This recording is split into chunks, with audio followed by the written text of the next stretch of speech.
And this is a book of memory that board of directors and staff had put together.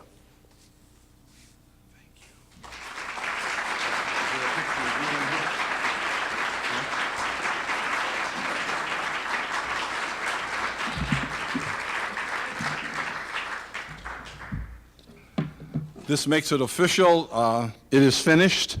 Even that which is unfinished is finished. I am very, very grateful to be with you tonight, and grateful that I would be invited to return for these moments.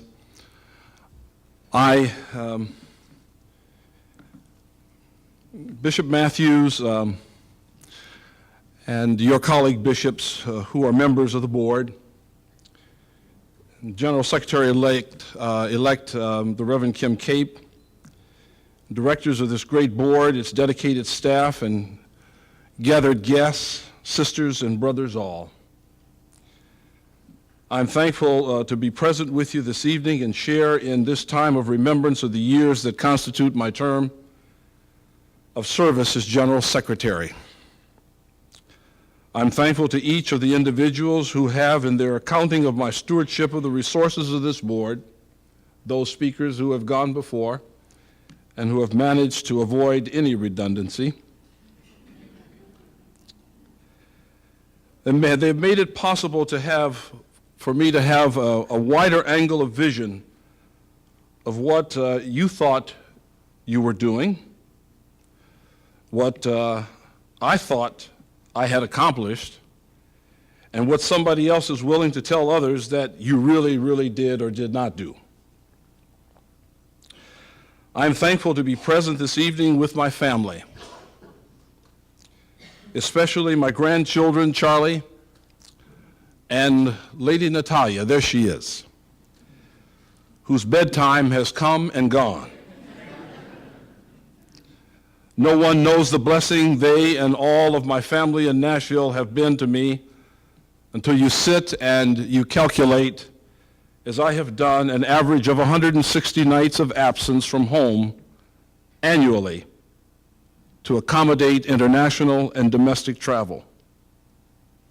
No one knows the patience they have shown me, especially Natalia, for whom I was unable to be present at her birth due to an Africa University Board of Directors meeting, and never shared in her birthday celebrations across all the years of my General Secretariat on her birth date, because her birth date never changed, and the Africa University Board of Directors meeting dates never changed.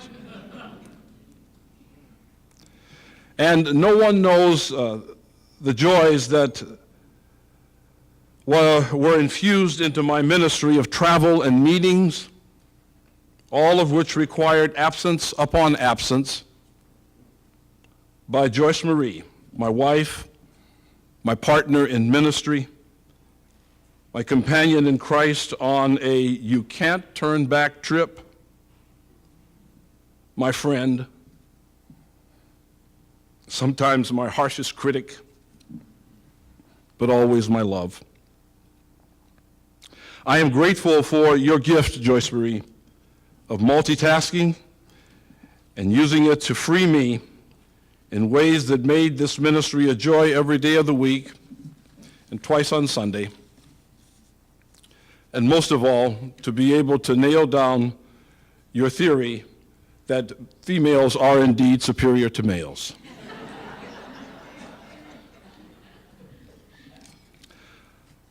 I want to also not be long. That is to be taken seriously. But I want to say to those who gave up their time tonight to be here, especially those who spoke, how much it means really to have someone tell you how you really look. And I must say, Neil, that it is going to be the case that I will forever now be self-conscious of not having enough concision.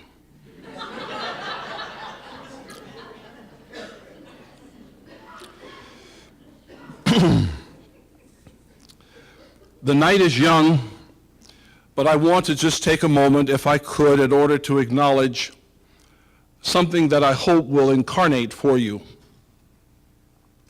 what is printed on the back of the program. It's an old gospel hymn that my mother used to sing as she lived in parsonages from Tarpon Springs, Florida, to Chattanooga and Lexington, Kentucky, and St. Paul, Minnesota, and Leimert Park, California, Pasadena, California,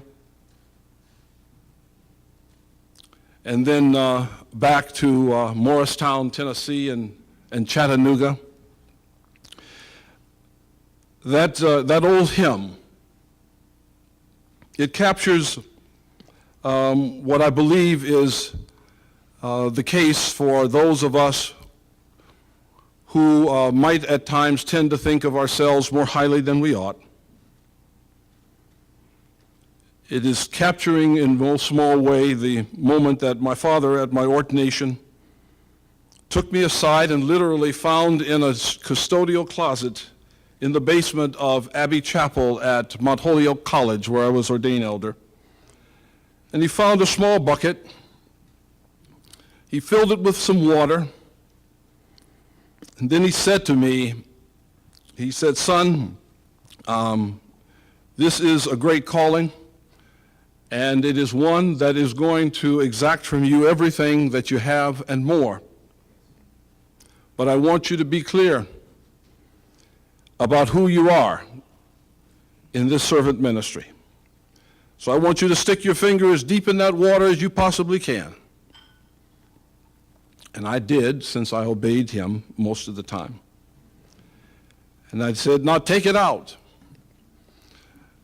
And he said, "There you have a living picture of what is the importance of what happens in a given moment. But only when the long arc of history has had opportunity to take shape, and for those who did not listen when you did it, to then find that voice in another experience, only then will you be able to say that you have done works that will speak for you."